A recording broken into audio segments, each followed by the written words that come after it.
আমরা কত কষ্ট পাইতেছি, আমরা দয়া করি আপনারা যদি আমরা দরজা করে দেন। কুমিল্লার লাকসামের মনোপাল গ্রামের গজারিয়া পুকুর পাড়ে একটি ছোট্ট টিনের ঘরে ৫ সন্তান নিয়ে থাকেন স্বামীহারা ষাটোর্ধ্ব ফয়জুন্নেসা বেগম।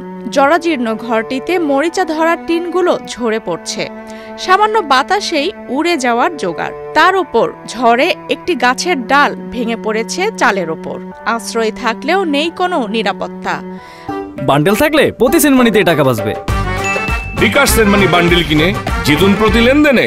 আকাশে মেঘ দেখলে তাই তো ভয় পেয়ে যান ফয়জুন্নেসা, কেননা বৃষ্টি মানেই পানি পড়ে ভেসে যায় তার ঘর।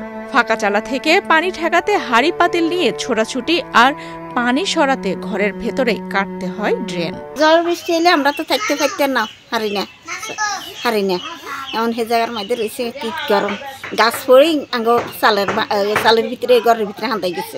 ফয়জুন্নেসা জানান ১৫ বছর আগে স্বামী গাজীউল হকের মৃত্যুতেই নেমে আসে তাদের জীবনে অন্ধকার।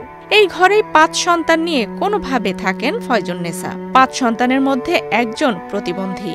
তাদের একমাত্র সম্বল এই ঘরটি। একমাত্র ছেলে একটি নির্মাণ শ্রমিকের সহকারী হিসেবে কাজ করে। সেই সামান্য আয়ে কোনো রকম টেনে টুনে চলছে তাদের জীবন।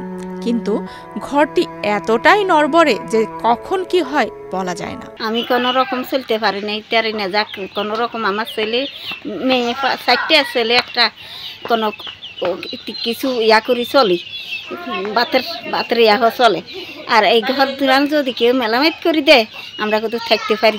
ঘর বাড়ির এমন দশার কারণে ৪ মেয়ের বিয়ে দিতে পারছেন না বলে জানান এই অসহায় নারী। তার এখন একটাই চাওয়া, ঘরটি মেরামত করে তাদের একটু নিরাপদে থাকার ব্যবস্থা হোক।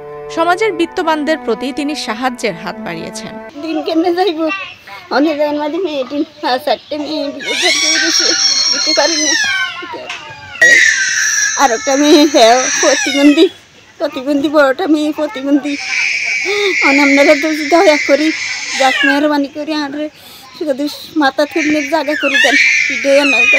সমাজের দানশীল মানুষরা যদি এগিয়ে আসেন তাহলে হয়তো ফয়জুন্নেসার জীবনে আবারও একটুখানি স্বস্তি ফিরবে। তখন বৃষ্টি ভেজা আকাশ দেখে মেঘ নয়, শান্তির নিঃশ্বাস ফেলবেন তিনি ও তার সন্তানেরা।